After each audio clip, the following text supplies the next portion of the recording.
Good luck, the host smirked as the elderly woman walked toward the piano. The TV producers had invited her just to make fun of her. They were sure she'd embarrass herself. What they didn't know was that Beatrice Winters, once a young piano genius, was about to give the show of her life. Beatrice B. Winters carefully placed her family photos on the shelf in her small apartment. At 78 years old, her hands moved with surprising grace, the same gentle touch that once danced across piano keys. Her home was simple but comfortable, filled with memories of a life well lived, though maybe not the life she had once dreamed of. In the corner of her living room stood an old piano. Its wood showed its age, but she kept it in perfect condition.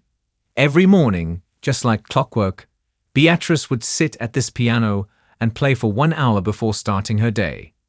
It was her special time, her peaceful moment, her connection to the dreams of her youth.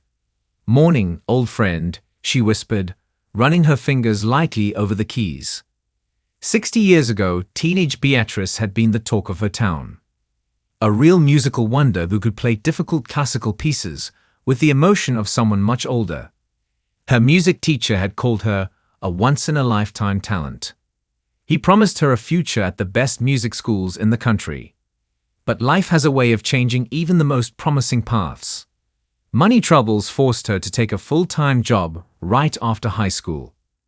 She worked days at a department store and nights waiting tables. Beatrice simply couldn't find time for the hard practice schedule of a professional pianist. "There's always next year," she'd tell herself. But next year became the year after, and soon decades had passed. Marriage came and went. Her husband Jim had died 15 years ago. Children never arrived. But through everything, her piano remained her faithful companion.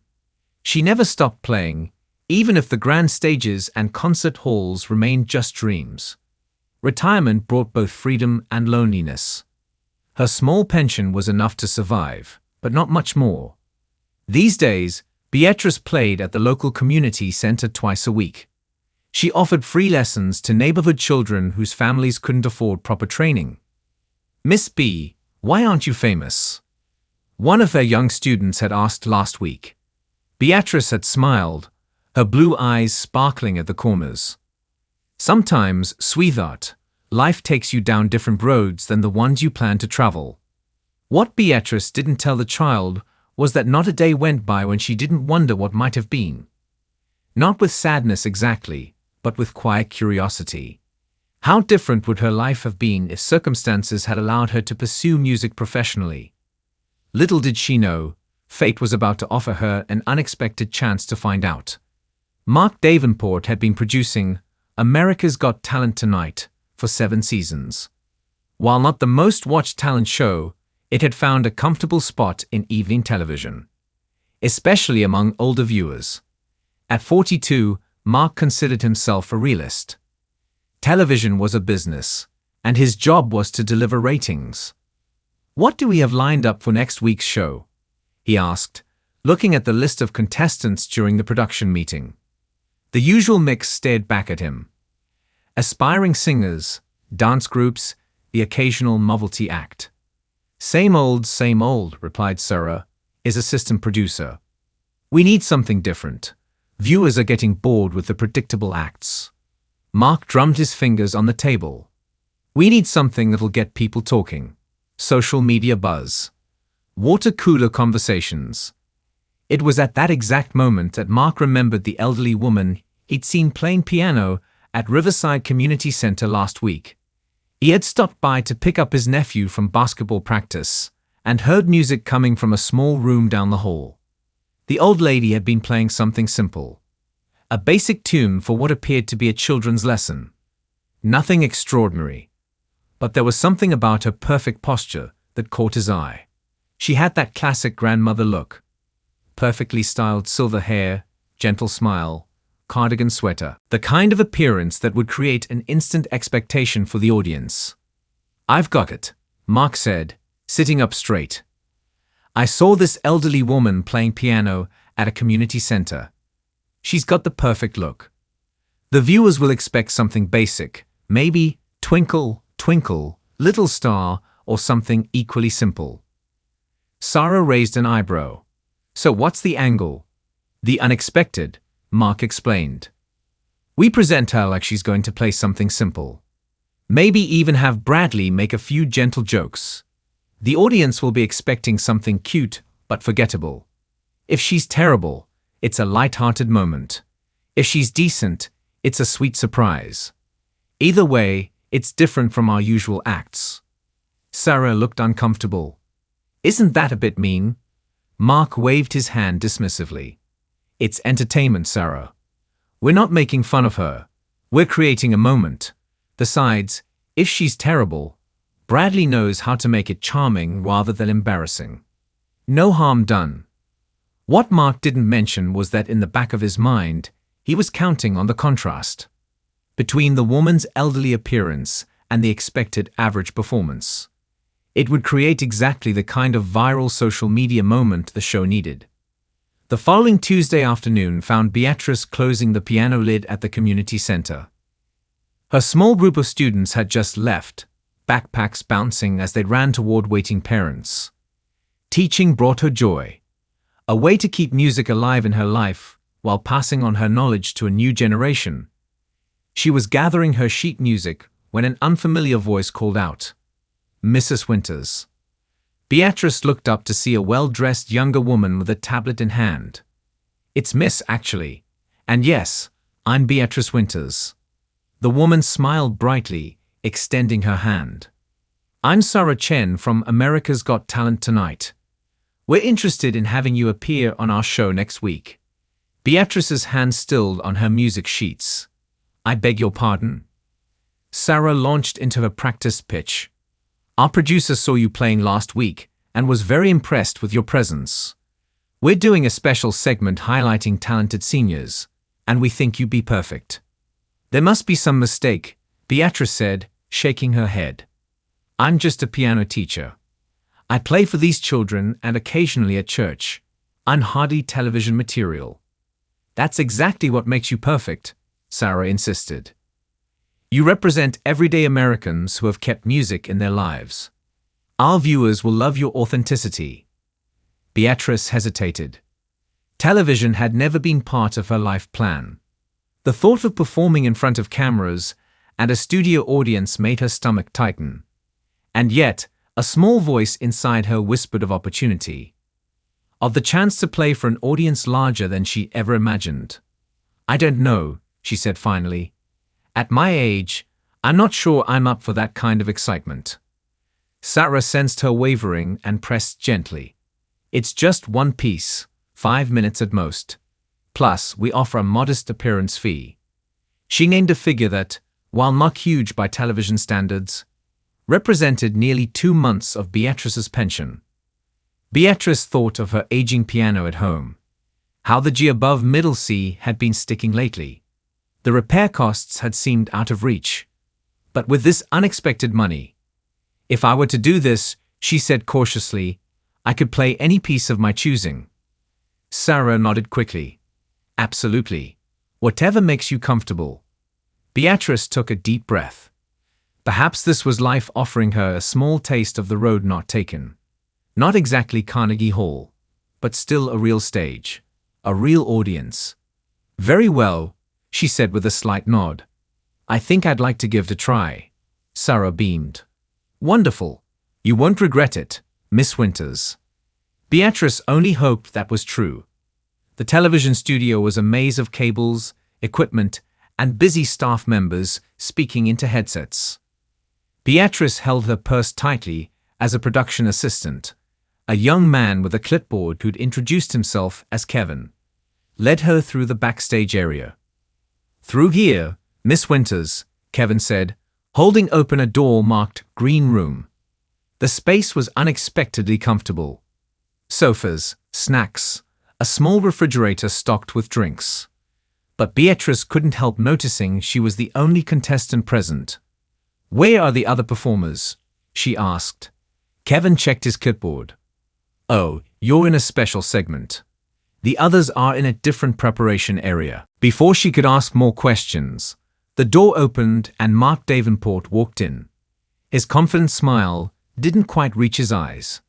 "Miss Winters, so glad you could join us. I'm Mark, executive producer." He shook her hand firmly. "All set for your big moment?" "I believe so," Beatrice replied, smoothing her cream-colored dress. The nicest one she owned, purchased years ago for a niece's wedding. "Though I'm still not quite sure why you wanted me specifically." Mark's smile widened. "America loves authentic stories, Miss Winters. You represent, well, let's call it the unexpected." Something in his tone made Beatrice pause. Before she could think more about it, the door opened again and a makeup artist bustled in. "We need to get you camera ready," Mark explained. "Lisa here will take good care of you." As Lisa applied powder to reduce the shine on Beatrice's forehead, Beatrice overheard a conversation just outside the partially open door. "Is the old lady still up for this?" A male voice, presumably the host, Bradley Walker. Mark's voice responded. "Absolutely. Audience is perfect tonight too. Lots of younger people. The contrast will be even better than I hoped. And she has no idea."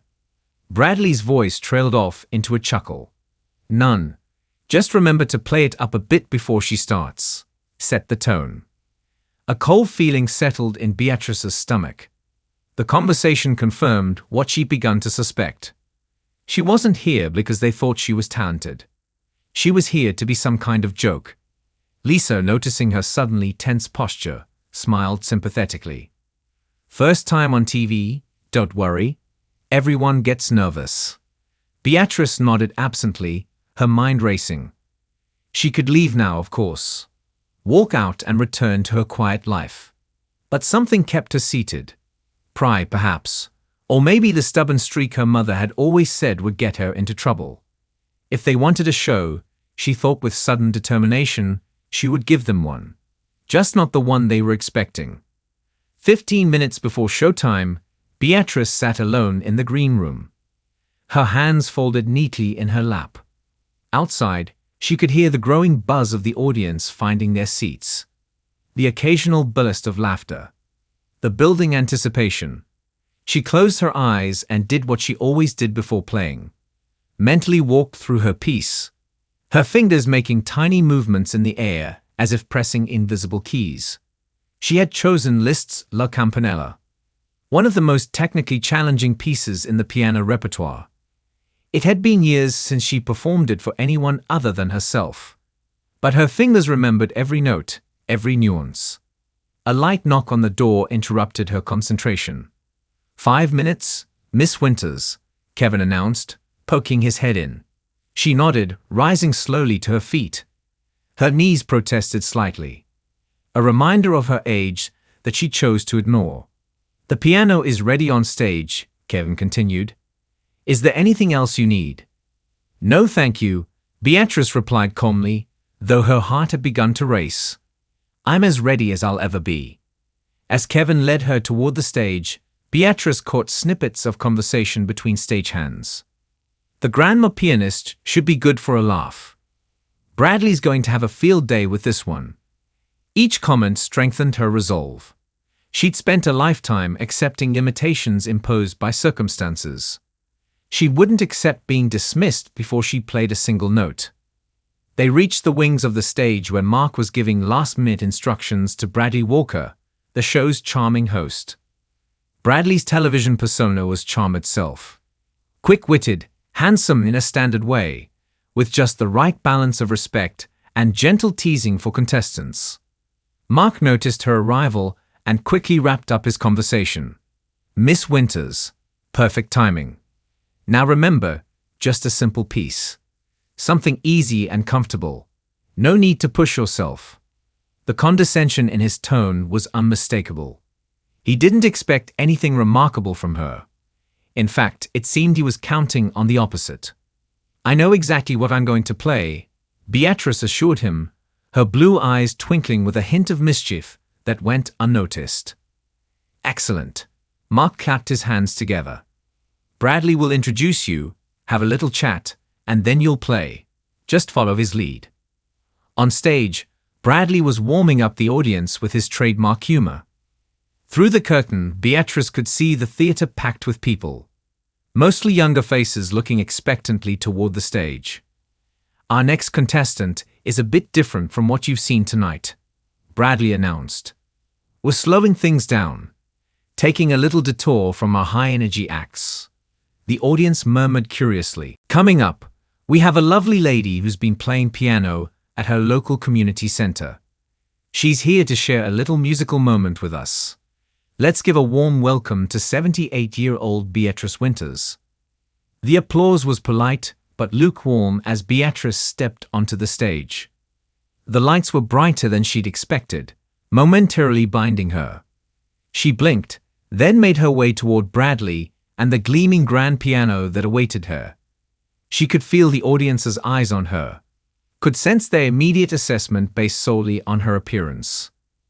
An elderly woman in a modest dress, moving carefully across the stage. Their expectations were written on their faces. This would be cute, perhaps mildly entertaining, but certainly not impressive. Bradley met her halfway, his smile broad and theatrical. "Beatrice, welcome to the show. Are you nervous?" Beatrice returned his smile with a serene one of her own. "Not anymore, young man. Not anymore." The spotlights felt warm on Beatrice's skin as she stood center stage beside Bradley. The massive grand piano waited just a few feet away.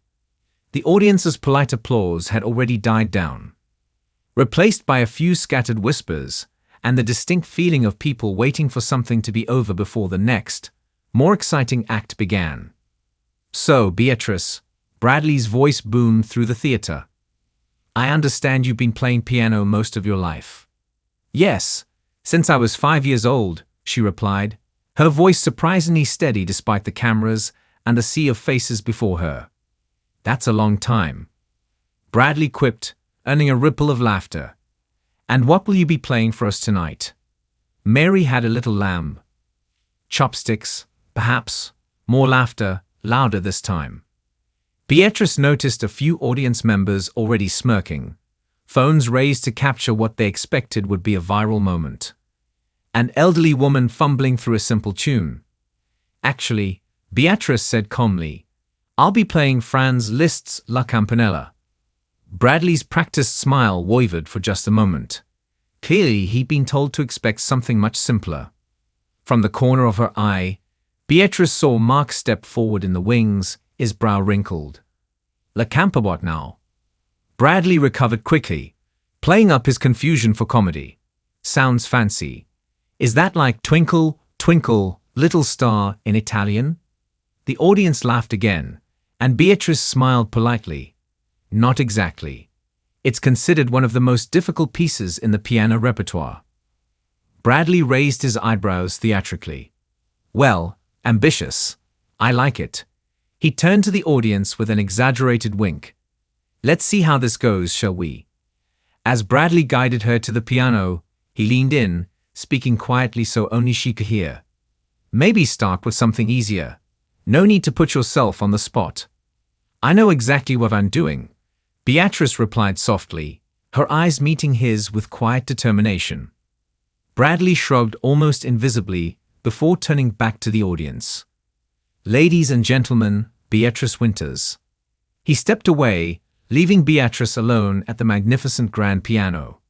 It was far superior to her modest upright at home or the worn community center piano. A true concert instrument. She adjusted the bench, taking her time, aware of the shifting atmosphere in the theater as people grew restless. Some already looking at their phones, others whispering to their neighbors. Beatrice caught Mark's eye offstage. He was speaking urgently into his headset, perhaps already planning how to cut her segment short when she inevitably struggled with the demanding piece. She placed her hands on the keys, feeling the cool ivory beneath her fingertips.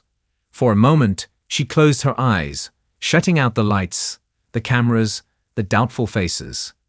In that brief darkness, she was 18 again, full of promise and possibility, her whole life ahead of her. When she opened her eyes, Beatrice was no longer nervous.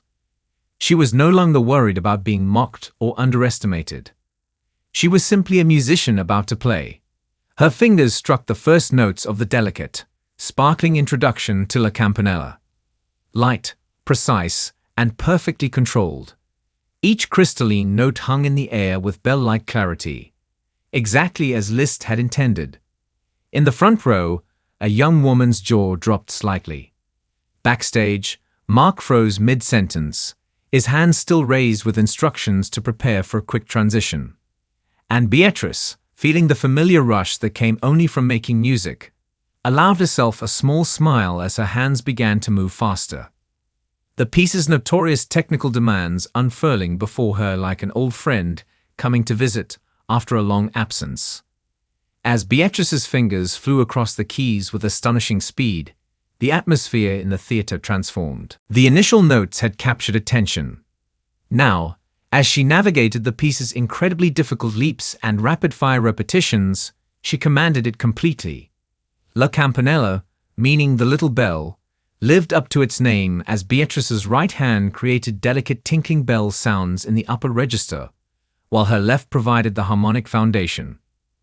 The piece's notorious difficulty came from the extreme jumps between registers, often requiring the pianist to hit precise notes far apart on the keyboard in rapid succession. Beatrice executed these jumps flawlessly. Her hands, which had earlier shown the slight tremor of age as she'd adjusted her dress, now moved with supernatural precision. Decades of playing had built muscle memory that no amount of time could erase. In the third row, a classical music student from the local university sat forward in her seat, eyes wide with recognition of the technical mastery on display. Nearby, a middle-aged man who had been checking sports scores on his phone slowly lowered the device, his attention completely captured. Bradley stood in the wings beside Mark, both men watching in stunned silence. The producer's face had drained of color, his clipboard hanging forgotten at his side. "Did you know?" Bradley whispered. Mark could only shake his head, his plans for a viral moment of gentle mockery disintegrating with every perfect note. As the piece progressed into its more demanding middle section, Beatrice's performance intensified. Her body swayed slightly with the music, no longer the careful movements of an elderly woman, but the practiced motions of an artist consumed by her craft. Her face reflected the music's emotional journey. Concentration during the difficult runs, a slight smile during the playful trills, eyes closing briefly during particularly beautiful phrases. In the lighting booth, the technician had the presence of mind to adjust the staging, dimming the audience lights and focusing a softer spotlight on Beatrice, creating the intimate atmosphere of a concert hall rather than a talent show. The audience, initially restless and distracted, now sat in complete silence. Not a single phone screen glowed in the darkened theater. Even the stagehands and camera operators, veterans who had seen countless acts come and go, stood transfixed. As Beatrice approached the piece's thunderous conclusion, her hands became a blur across the keyboard. The final series of ascending runs, punctuated by powerful chords, built to a climax that utilized the full range of the piano. A small frame contained surprising power as she delivered the piece's triumphant final notes. The last chord resonated through the theater, hanging in the air for what seemed like forever. Beatrice held her hands above the keys, allowing the sound to fade naturally, her posture still perfect. Then silence. For 3 heartbeats, no one moved, no one breathed. The silence shattered as the theater erupted. People leaped to their feet, applause thundering through the space. Cheers and whistles joined the symphony of clapping hands. In the front row, the young classical music student had tears streaming down her face. Beatrice remained seated for a moment, slightly overwhelmed by the response. Then, with the same careful dignity with which she'd entered, she rose from the bench and turned to face the audience. She offered a small, gracious bow, the gesture of a true performer acknowledging appreciation. Backstage, Sarah turned to Mark, her expression a mix of awe and accusation. "You told me she was just a community center piano teacher." Mark shook his head, still trying to process what he'd witnessed. "That's all I saw. She was just playing simple tunes for kids." "Well," Sarah replied, gesturing toward the standing ovation still in progress. She was clearly holding back. On stage, Beatrice stood in the spotlight, hands clasped before her. The audience on their feet before her. For a woman who had spent a lifetime wondering what might have been, the answer was now magnificently clear. Bradley Walker practically bounded onto the stage. His professional demeanor temporarily abandoned in genuine excitement. The audience's standing ovation showed no signs of ending as he reached Beatrice's side. "Beatrice Winters, ladies and gentlemen," he shouted over the applause, his arm extended toward her in a gesture that was no longer condescending, but genuinely respectful. The audience cheered even louder. Bradley waited for the noise to subside slightly before continuing, his expression still registering disbelief. I don't even know what to say," he admitted, breaking character entirely. "That was extraordinary. Truly extraordinary. Where did you learn to play like that?" Beatrice smiled, her cheeks flushed with the effort of her performance and the warmth of the reception. "I've been playing all my life. Just because I never made it to Carnegie Hall doesn't mean I stopped practicing." Bradley shook his head in amazement.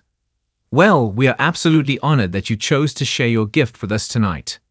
He turned to the judges' panel, where 3 industry professionals sat looking equally stunned. "I think our judges might have something to say." The head judge, a famous music producer, leaned forward. "Miss Winters, in 20 years of judging talent, I have rarely seen such mastery. Your technique is impeccable. But more importantly, you played with your soul. May I ask why you never pursued a professional career?" Beatrice's smile turned bittersweet. "Life happened, I suppose. There was always work to be done, bills to pay. By the time I might have had the chance, I believed it was too late." "It's never too late," the judge replied firmly. "I'd like to speak with you after the show. I have some connections at the Philharmonic who should hear you play."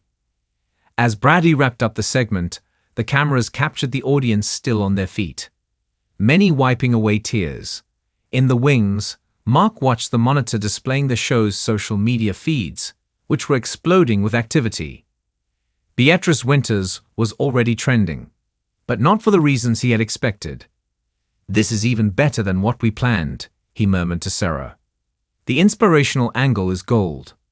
Sarah gave him a knowing look. Sometimes the best moments are the ones we don't create. Later, as Beatrice prepared to leave, a line of people waited to speak with her. Fellow contestants, crew members, audience members who had stayed after the show. A young girl, perhaps 12, approached shyly with a program for Beatrice to sign. "I play piano too," she said. "My teacher says I'm not good enough for competitions. But after seeing you tonight, I'm going to keep practicing no matter what anyone says." Beatrice signed the program, then gently took the girl's hand. "Remember, dear, it's never about proving others wrong. It's about proving yourself right." Beatrice Winters reminds us all that talent doesn't fade with age, and that we should never judge others by appearance alone. Her story teaches us that it's never too late to shine, to share your gifts with the world. If you enjoyed this story, don't forget to hit the subscribe button and become a part of our Everyday Life Stories community, where we celebrate quiet strength, real struggles, and unexpected victories. Where are you watching from? Drop a comment below. We love hearing from our amazing viewers around the world.